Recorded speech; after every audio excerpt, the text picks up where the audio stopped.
All right, well, hello everyone. I hope you are all doing well. I want to go through here and show you all the um, character creation for V6 for Vampire. Um, just quick putting out something on the Facebooks. V6 character creation. And it's going to be to everybody. Next. Public. Done. Done. And all right. Um, so here you can see I'm on the Demiplane page, and this is your basic landing page for Demiplane.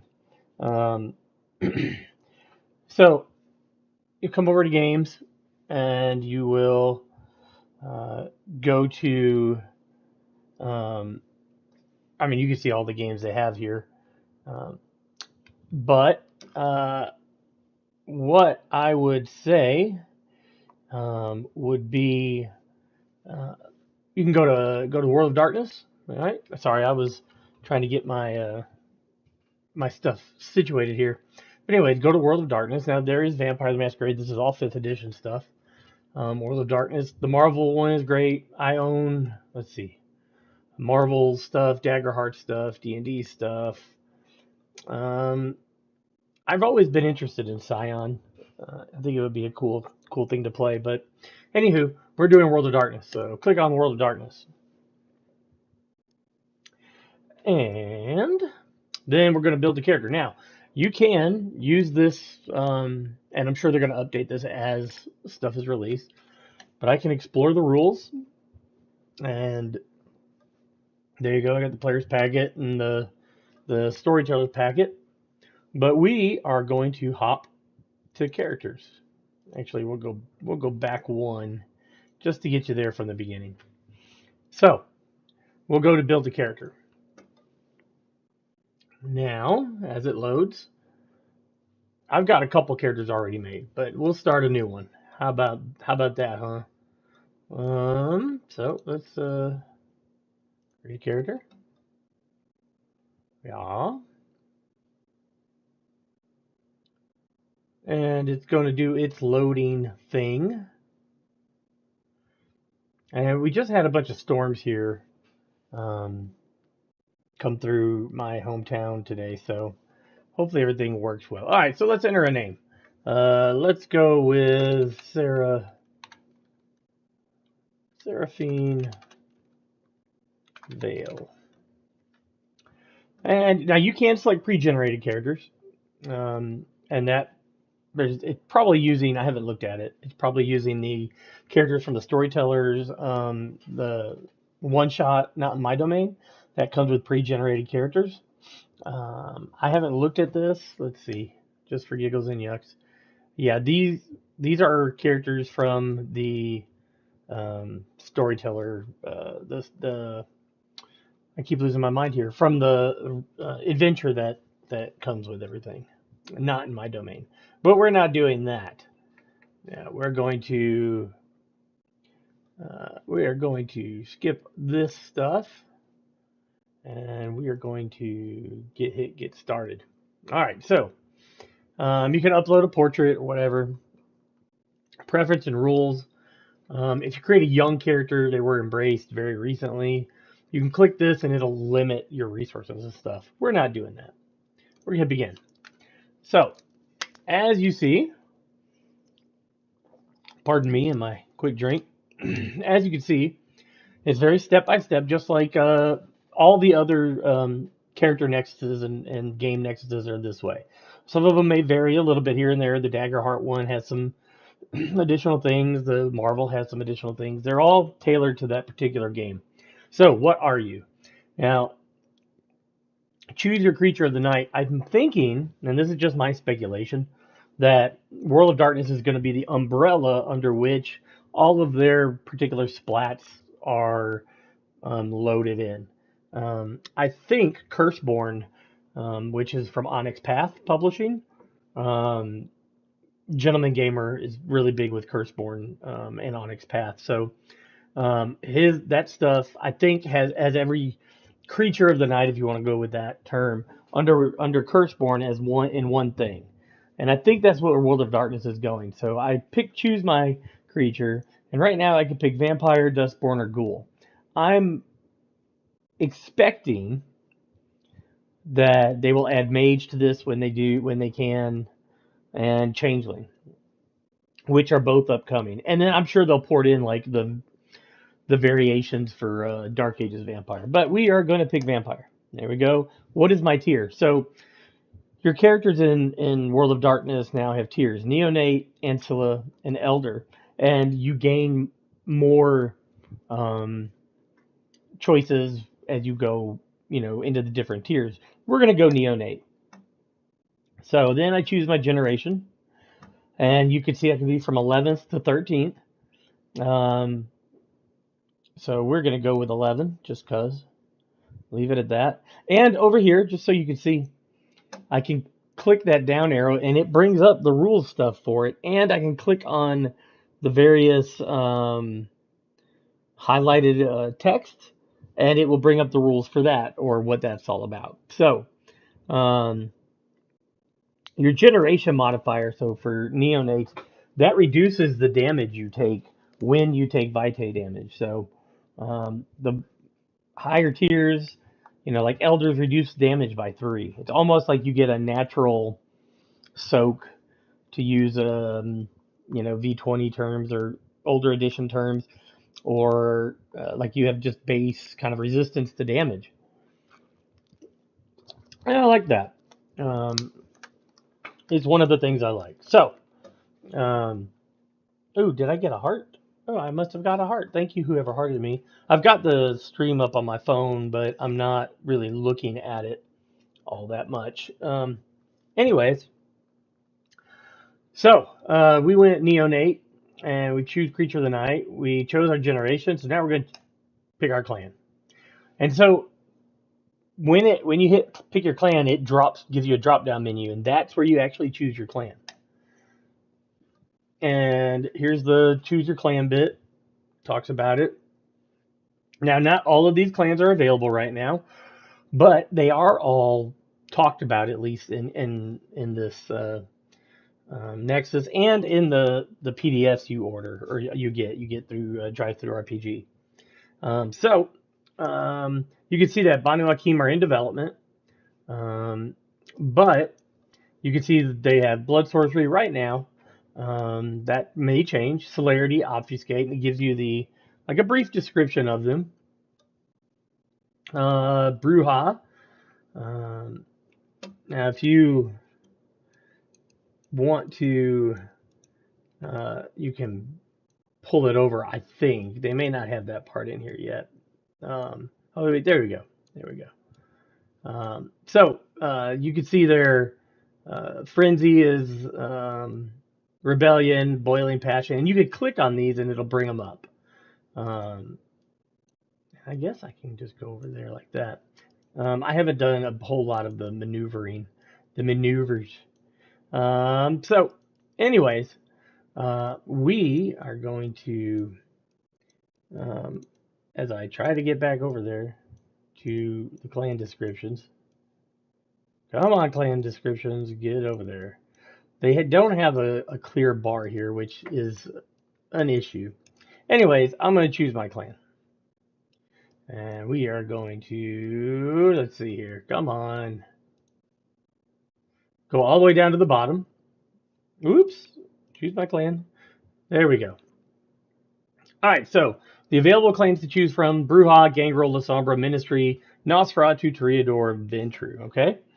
Um, let's see. I really love Ministry and La Sombra. Seraphine is a minister in the canon of one of my other games. She is a she pushes people's boundaries. Which is kind of what ministers do. But let's try something different. Let's go Gangrel. So you select Gangrel, and there you go. And over here it shows there's Gangrel, and then you choose your sire. Now this is really cool. This is new. Choose your sire.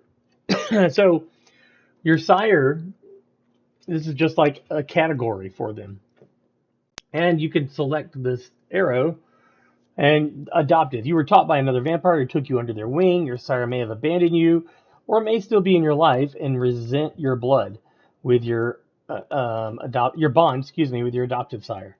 Whatever the case, you learned what you know about vampires and vampire societies from a member of another clan. So picking this sire gives you 1 dot and a discipline from your adopted sire's clan, which could be any discipline, doesn't matter. Then there is Brood Child. You were one among a brood of other newborn vampires. And those are my dogs in the background. You were raised in a brood of vampires, either created by the same sire or different ones. So this has a Sabbat feel to it. Like a mass embrace. You were thrown into a big mass grave and shoveled, and you have to dig your way out. And this may have been you. And you get 1 dot in a discipline from a brood mate's clan. So there's several different sires. Cruel, discipline and 1 dot of either dominate, fortitude, or obfuscate. Manipulative, secretive. Your sire was mysterious and secretive. You gain a dot in aspect, celerity, or obfuscate. Again, these aren't necessarily clan disciplines. They're just a discipline you get as the sire. Unknown sire. This is probably more caitiff or whatever. And we don't care about caitiff. And then vigilant sire, demanding and vigilant to your every move. Aspect, dominate, and fortitude. A really cool thing about this is that it helps you kind of flesh out an idea for your sire early on. Lots of times during play, like you're asked, oh, well, who's your sire? And people have to, it does, Doc Fortune's in my stream. It does make everything easy. There is some jank to it. Like I said, the you can't really see the bar down here to scroll across, but on this page you don't need it. But it does help you give you ideas for what your sire is like. So for us, we're gonna go with I don't know, not manipulative for sure. I think we're gonna go with Gangrel, with unknown sire. All right, and then I can come down to my unknown sire. There it is. I can hit it and remove it, pick something else. But the next step is bonus discipline. So I pick that. And there are my disciplines: celerity, fortitude, or potence, which I get from my sire. And maybe the next stream I'll go over disciplines one at a time, but because they've changed. But I'm gonna go with fortitude. All right. Now your life path. Now this is new. In any edition of World of Darkness, life paths are new. So your life path, I'll go ahead and break this down for you. A life path represents your experiences across the years. These might represent what you did before you were embraced, or how you interact with the mortal world as a vampire. As ageless beings, vampires can experience a variety of life paths, spending a few decades as a detective, vagabond, a politician, or even all three across a single century.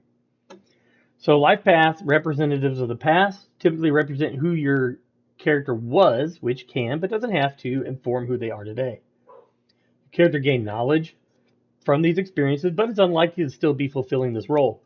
You've been pulled into the hidden world of vampires. Even if they do still live out one of their life paths day to day, it's likely in a limited way or as a mask to better blend into mortal society. Vampire life paths can position a character still can be positioned the character still holds, but more often they are roles held before the chronicle began. So life path as competence as a at the storyteller's discretion when no other skill applies to a test, but your life path suggests you would be able to do something. You can get a 2 dice pool or gain a basic success on the task. That's really cool. So like if you don't have skills in, I don't know, uh, expression, but your life path would open that up to you, or could be reasonably be thought of to like give you some type of expression skill, then you could gain a basic success because of your life path. So when you create your character, you choose 2 life paths that represent your early experiences. These represent the things you did and the roles you played before the chronicle began. Skills, you get 5 dots to distribute among your life path skills. If you already have a dot in that skill, add another one. Choose a focus. Focuses are like specialties, sort of. Um, if one is not already provided, you gain a +1 bonus on any test with that skill in which focus is relevant. You gain a focus at 1, 3, and 5 dots in the skill. No skill can have more than 3 dots during character creation. If something causes a skill to gain more than 3 dots during character creation, spend the extra dot in another skill of your choice.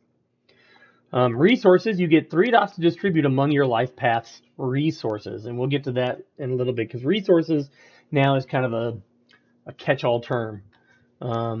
If you're a ghoul, you can choose any mortal life path. Duskborn, why would you want to play that? But, you know, people are crazy.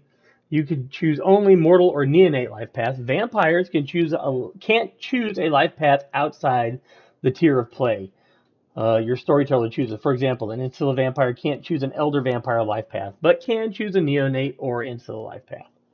And young characters might have been embraced or made a ghoul while still young. So, anyways, let's get to it. Choose my life path. Here we go. We're going to close this a little bit. Pop. There we go. Oh, uh-oh. Go there. There we go. So we got technician. You work with practical tools to create, repair, and dismantle things. Criminal, politician, hunter, corporate executive, blood deliverer. And I can bring that down here. And it'll tell me which skills I get for this and what resources come with it. Physical assets, vehicle, wealth, social assets, all that jazz. I can grab Harpy, unless it says it is not a neonate life path. It does not. In fact, I don't think any of the vampire life path, maybe Sheriff. Let's see. Nope. I don't think any of the vampire life paths right now have a restriction on their tier of play, at least not that I'm seeing on Demiplane. They may in the book, there might be a chart, but generally Demiplane's really good at including everything. So for our gangrel, we're going to choose 2. We're going to choose, she's a neonate. She's been around for a little bit. She's not fresh out of the vampiric womb. We're going to, I don't like hunter. We're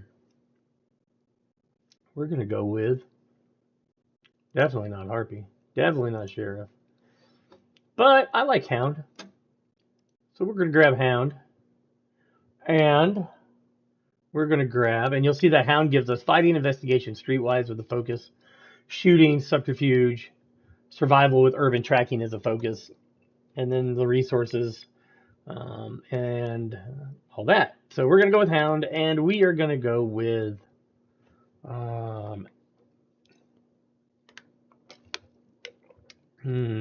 I like cleanup crew. That's a cool one. So maybe we'll go with cleanup crew. Well, let's give her a mortal one. How about that? Not 2 vampiric ones. Give her holy person.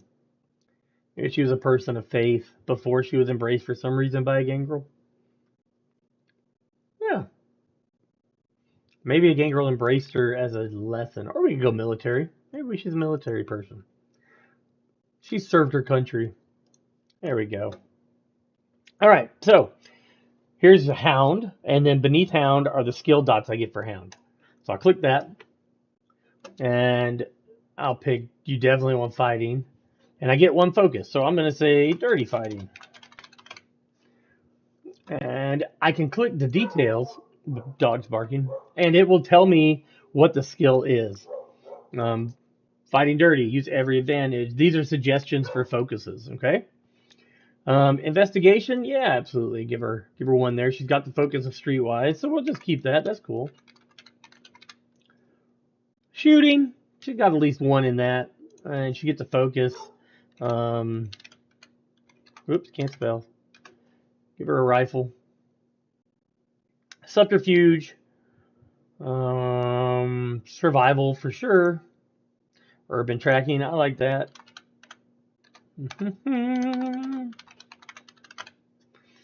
And so I've got one more dot I can spend. Let's put it in fighting. There we go. Now my resource dots. So status. Yeah, we'll give her status in the Camarilla. Repository, armory, or contact vampiric authority. I don't see her having an armory. I don't see her wearing armor much. So let's give her that. And give her 2 contacts in vampiric authority. She probably has a contact with the sheriff, or maybe even a more experienced hound. So now I go to military, click my dots. Athletics, fighting, medicine, shooting, and survival. So you see they overlap. So we're gonna go, and I have 5, so I'm gonna go athletics, and we're gonna say let's look at some details here: climbing, lifting, running, putting on makeup while you're up there in the trees, type of thing. I think running. Do a lot of running in the military, right? Fighting. I give her another one in fighting, which would give her um, another focus, which is cool. Give her 1 in medicine. I like that. First aid is good. No more in shooting. She wasn't much of a shooter in the military. Definitely another one in survival. And that leaves us over here. We have 2 more points. Let's put it in fighting and get that second focus. Let's go with improvised weaponry. She's good at just grabbing something and beating the fuck out of you with it. Uh-oh. Slight pause to the stream. 1 moment.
All right, we're back.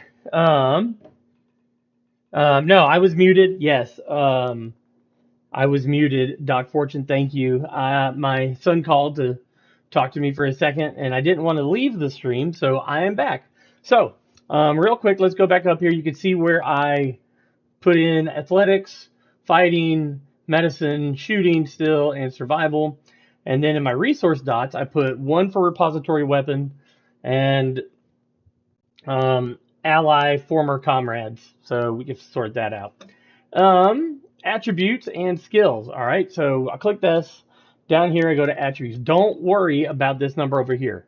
If you're like, oh my god, I got 23 points, it just spreads out. They tally up what you're doing throughout the whole all the categories.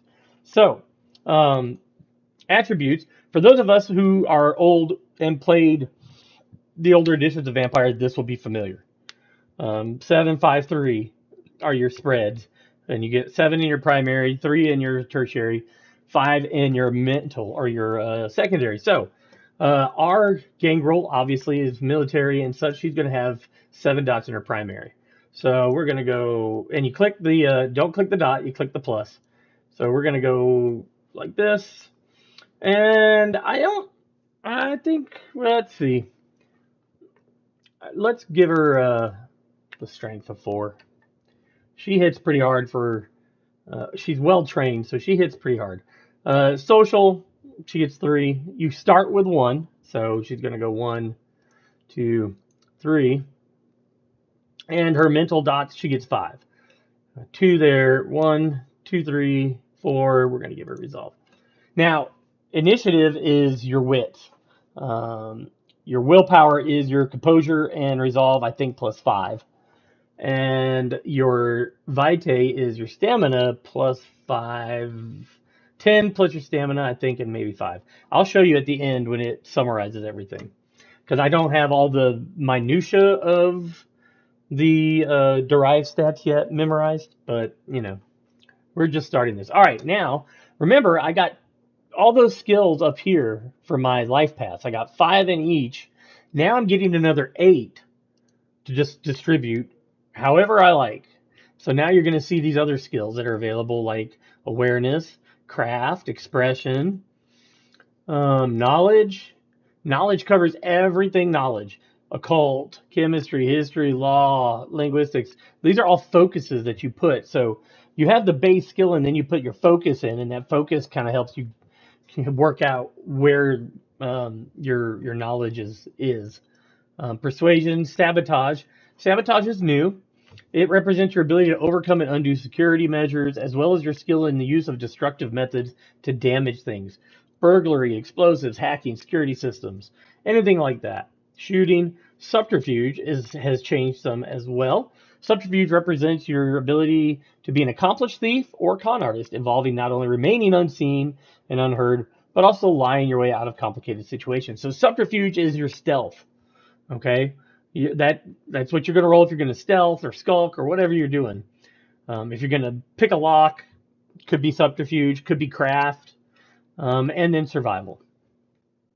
So I got 8 points. So we are going to fill out some stuff here. I'm going to leave athletics where it is, but I like awareness. We're going to put awareness and some things for awareness. Not empathy. She's not empathetic. We're going to put instinct, natural intuition about the environment. Definitely. Instinct.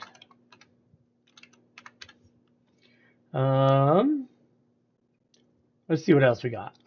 Do we want craft? For roleplay purposes and maybe for kind of general mechanic knowledge that she may have picked up in the military? Sure. Let's see. We're going to go with improvised. She's used to putting things together on the fly if she needs it. Uh-oh, spelled it wrong.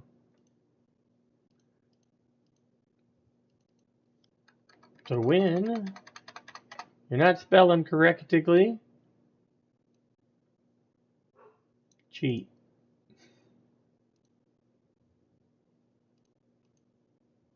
There we go.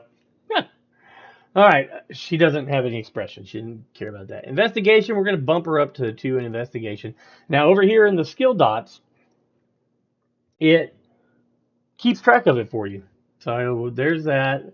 Um, let's do another bit of investigation. She's. Let's do gossip. I like that. She can sit in a place and listen to what's going on and pick up some info on her quarry. I got 3 points left. Let's go knowledge, and we're gonna go. Um, let's do knowledge law. In fact, let's make it.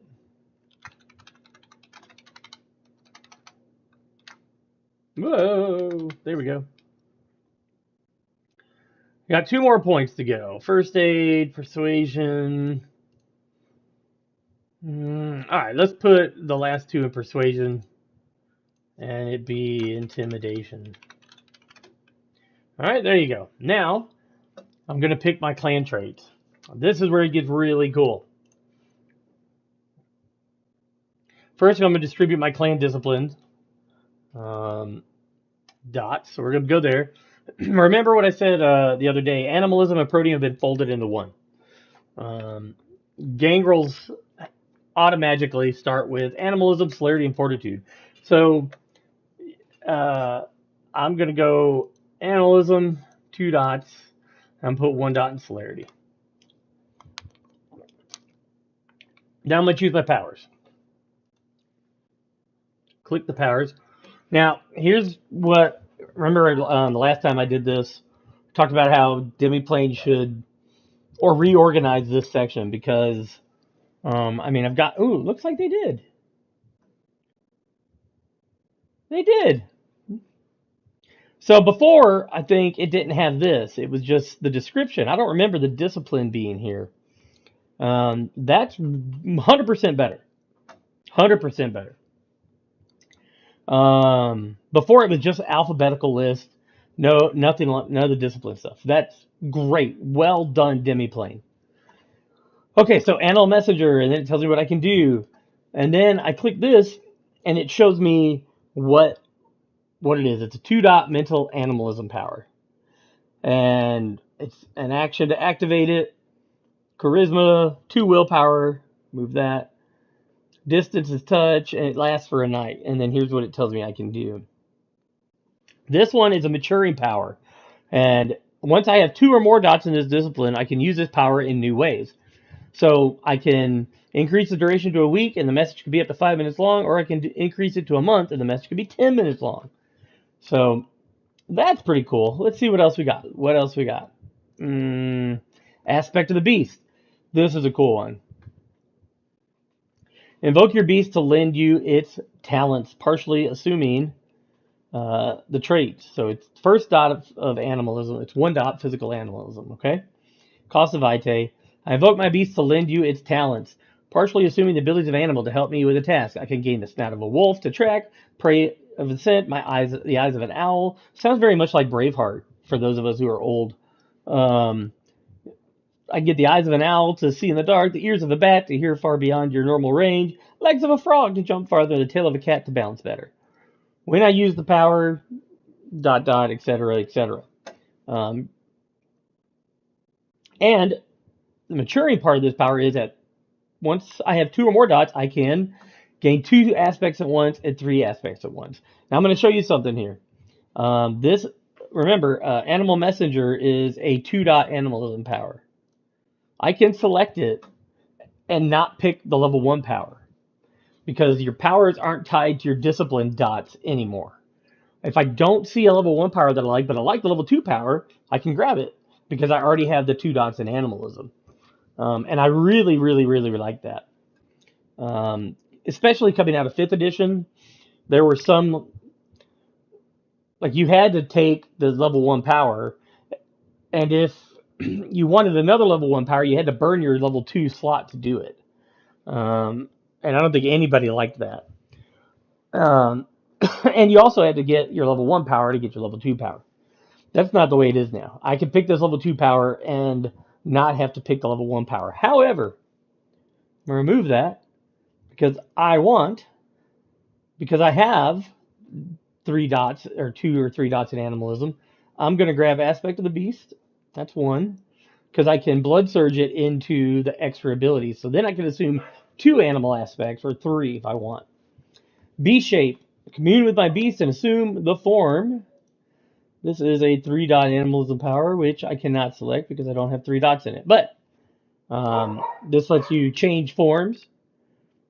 And here's your maturation. I can assume the form of an animal from half to 1/2, 1.5 times my size. So it basically increases or decreases the size of the critter you can become. And those are the dogs barking. Bestial Instincts, that's a really cool one. This kind of comes out of, there's some of this in V5 since the Beast. Also out of Requiem, if you played that out of the Chronicles of Darkness, all kindred could automatically just sense the beast of another vampire and know kind of its relative strengths or whatever. But they say this can't help you find obfuscated vampires. So, there's that. That's kind of cool. What else we got? Blank, can't take that. Blurred, can't take that. Call of the Wild, I can call critters. Cat's Grace, that's always a good one. I don't fall over or trip myself or anything like that when I'm losing my balance. Feral Claws, you gotta have that as a gangrel. Now, for the duration of this power, your unarmed attacks with this transform inflict damage equal to my dots in strength. Okay? When you get at least 2 dots in it, you can Blood Surge it up and gain the baneful damage, which is horrible. But, she's got 3 or 4 dots in strength, so when she hits you with her claws, it's going to hurt. And remember, there's no health and blood anymore. If she hits you, she's just doing 4 vitae and damage. So she's hitting you pretty hard with these claws. Fighter's Alacrity. When you activate this power, you get 1 extra action this turn. I don't have that. Fortify. When you are the target of a melee attack, you can use this as a reaction. Activate this power, thickening your skin and hardening your muscles to block the attack. Make a power test against the difficulty instead of a standard defense. On a success, you take no damage. That's 1 success. 1 success, you take no damage. We are grabbing that. We got 1 more. Purification lets you resilient your body and mind, letting you escape. What? Bonds of lesser powers. So, cloud memory, things like that. You can shake that off.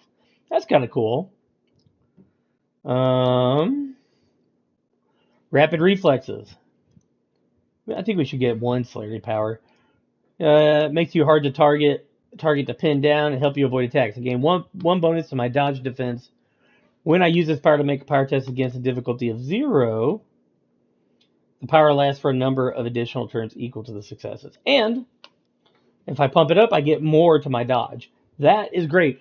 I love the maturation of your disciplines. It gives so much more oomph to those level 1 powers, those 1-dot powers that were just at one time just, it helps a little bit. Now I can gain more power out of it, and it just stays relevant and useful. So we're going to grab rapid reflexes. That's all my disciplines, all right? And there they are listed right there. Clan traits. I know some of you are going, where's Earth Meld? Well, there it is right there. Safety of the Earth. It's a clan trait for gangrels, and gangrels, I think, are the only ones right now that have it. I wouldn't be surprised if Zamisi or maybe even Ravnos pick it up, but gangrels start with it as a neonate clan trait. So, the ones that are crossed out, I can't pick. Hiccup. I can't pick because they're insula traits. And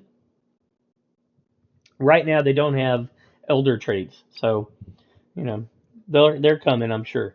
So we're absolutely going to grab. I get one, right? No, I get two. All right, so we're absolutely grabbing Safety of the Earth, and I can get Feral Whisper, so I can communicate with animals, or Enduring Beast, where animals gain some of my toughness, things like that. I don't want that. We're getting Feral Whispers. She'll use animals to chat with and find her prey. And, I can lower this and it tells me what I need to have it, and I can communicate with animals aren't immediately put off by my undead presence, things like that. All right, now merits. Let's see here. Now I can hide unmet prereqs, but I'm not doing that right now.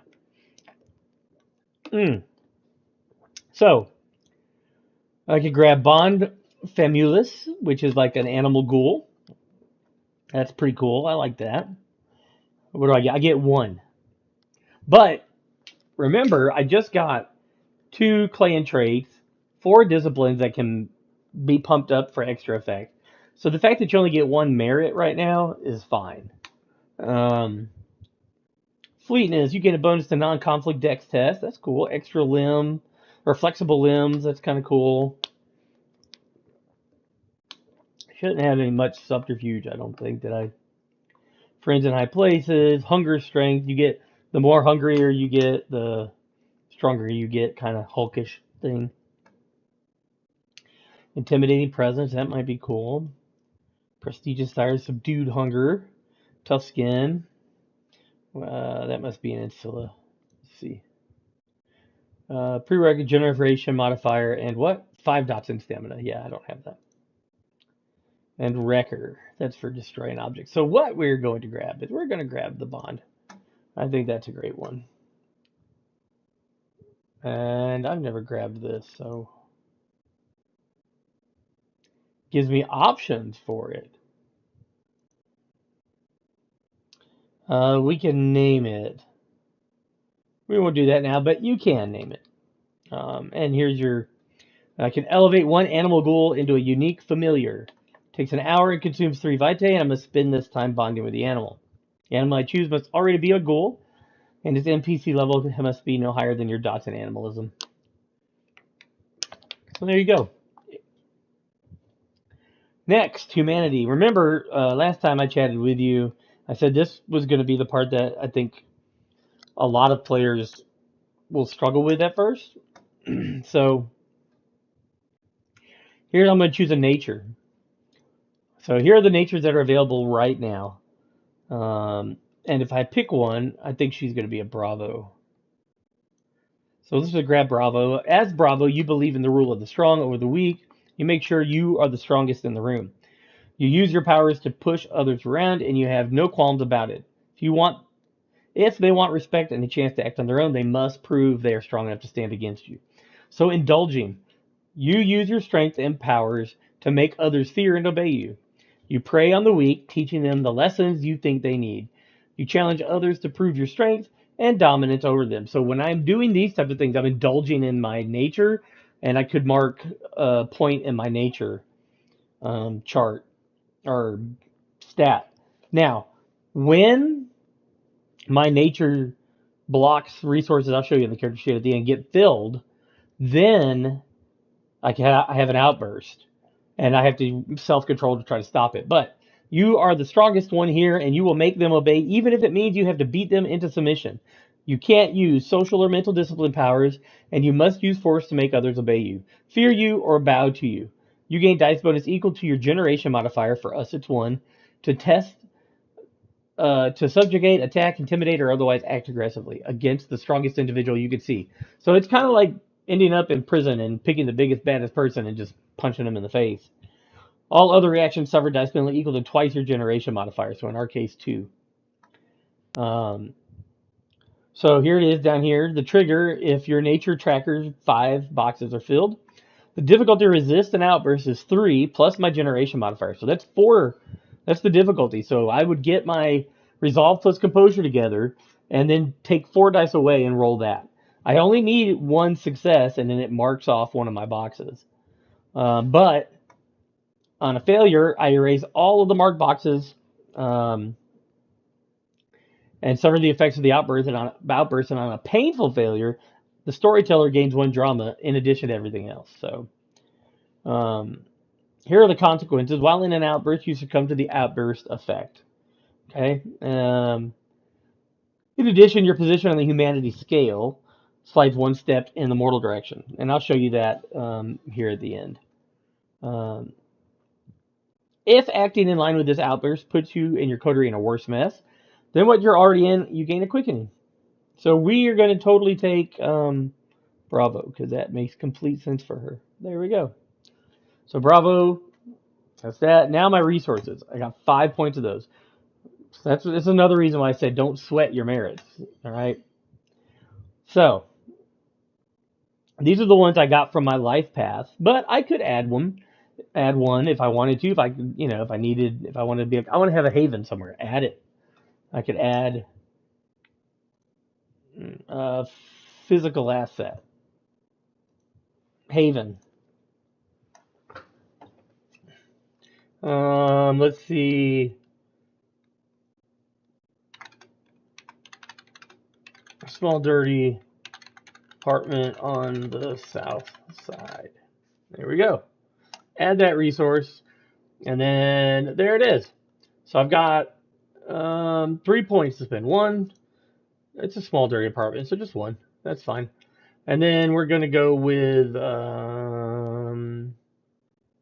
contact in the military and give her some weapons. She's got a little store of weapons.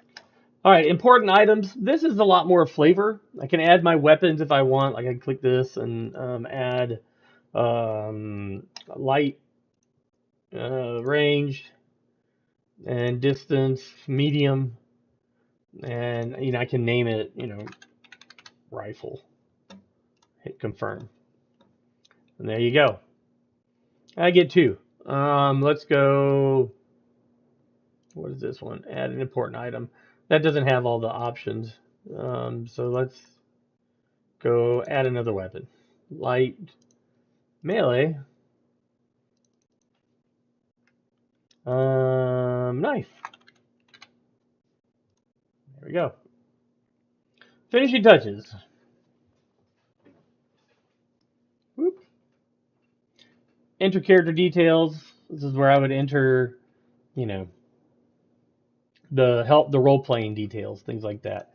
Enter flaws. Now, flaws aren't mechanical. They are purely for role play.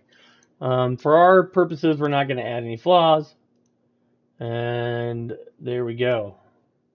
So we're going to cancel flaws. Beep. Okay, we got all that. Character sheet.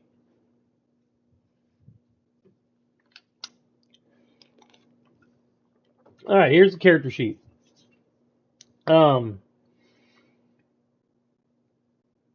This works great and looks great on the phone, and it looks great, or excuse me, this works great and looks great on your computer and on a tablet. On your phone, it's a little bit, it's going to be a little bit different. You're going to have to move your phone around, like sideways and all that jazz to get it. But and I'm lagging, I think, a little bit on the stream. So, anyways, let me turn off my phone because. All right, so up here I can add quickening. There you go. See, I have 1 quickening. Here's my sheet. Here's everything underneath the skills. It's got what my focuses are. Over here's my rifle. Urban tracking. Here's my vitae. It is 13, and my willpower is 10. All right, here's your humanity. Okay. Now, the way this works is if I click and I fill all these up, and then I fail my resolve plus self-control roll, and I frenzy, or I have an outburst, all this goes away, and I move my humanity tracker 1 dot that way. Okay? Same with the animalistic side, the B side. For now, my humanity's in the middle. Every night I wake up, my both of them get a tick because I haven't indulged or fought off either of them. All right. And so we got action and disciplines right down here. It's got conditions. Um, it tells me my state of hunger um, and my humanity state. Over here are my disciplines, what they cost. If I wanted to roll them on here, I could click that, and then over here on the left it brings up the dice roller and select the number of dice below to equal to this test to remove them from the pool. So let's say the difficulty for the test was 3. So we'll move 3 dice and then roll. And that would have been a failure. Okay? So that's how the dice roller works. Um, same would be for if I wanted to do strength. Brings up everything over here. But if I wanted to roll, I could click that. There's my strength. I click the dot and my fighting, which is right here. I can click that. And if the difficulty is 3, or let's say the difficulty is 2, there you go. And I roll. I got 2 successes. So that means I got at least 2 8s. So that's how the dice roller works. Works pretty well, pretty clean on this. Properties of the blood, activate 1 vitae. There you go. This tells me everything over here are my actions. So if I'm playing online, whether through Discord or Roll20, which all of this is linked to my Roll20 account. So if I run a Roll20 game of this, my players will have access to their sheet. And it'll roll onto Roll20. But this will tell me all of the conditions. And then here are my actions. Tussle, I love it. Social conflicts, all the actions in social conflicts, all of that. Diablerie, success. There you go. Willpower already max, generation 11 to 10, 10 XP. There you go. If I confirm Diablerie success. Anyways, that is pretty much it. On your phone, it's going to have a little box over here that has like 4 little squares in it.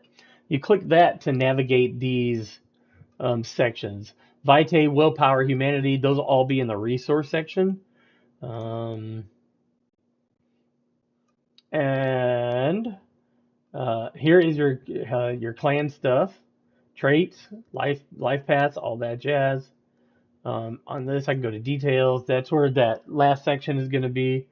Journal, if I wanted to keep up with the journal. So yeah, that's a character creation on Demiplane. Now, if you've never done it before, I highly suggest you do it on a PC or a tablet. Doing it on your phone for the first time, if you've never used Demiplane on your phone, can be a little frustrating, but it's doable. I can do it on my phone, no problem. But I've been playing around with Demiplane since Vampire was put on it, so it's doable. But it it can be frustrating. Tablet's great, PC's great, but that's it. Really quick, really simple. You just go through it. I also suggest, 100% suggest using Demiplane, but I also suggest printing out your sheet. So you have a sheet printed out. You could also export to PDF, but you got to have your pop-ups allowed. You can share it with a QR code, share it with a link, manage permissions of people who can see it. But I highly suggest printing this out so that you have a physical copy as well. in case, your phone craps out, your tablet, or whatever the hell you're using. Um, just in case, especially if you're playing tabletop. I keep my tablet, my phone charged throughout our tabletop games, and my laptop as well, because I keep all my notes and stuff on those. So I am going to be running a continuation of my Chicago by Night game this Saturday for my table, picking up another player, a friend of ours who couldn't play last week. So right now I'm working on building out my version of Chicago, making some changes to the V5 Chicago by Night book, pushing the story forward. My players have a domain in the South Side and South Shore, and that's really their domain really is just going to be the focus of the Chronicle, not the greater Chicago area until they're called to Elysiums and such. But that will be a different stream update. So again, I apologize for muting everything for a minute. Like I said, my son called and I never like missing calls from him. Because, if you're a parent, you get that. I love talking to my kids. So, um, hopefully this stream helped you out, showed off what Demiplane has to offer. And let's see, let's look at that. Oh, I can adjust things here, tab settings. I've never played with this bit. Preferences and rules. That didn't change anything. All right, well, I hope everybody enjoyed this stream, and I look forward to seeing you all again. Shoot me some questions, some comments in the comment section. Feel free to like and subscribe to the Fifth Generation channel, and I hope you all have a great day. Thanks a lot. Bye.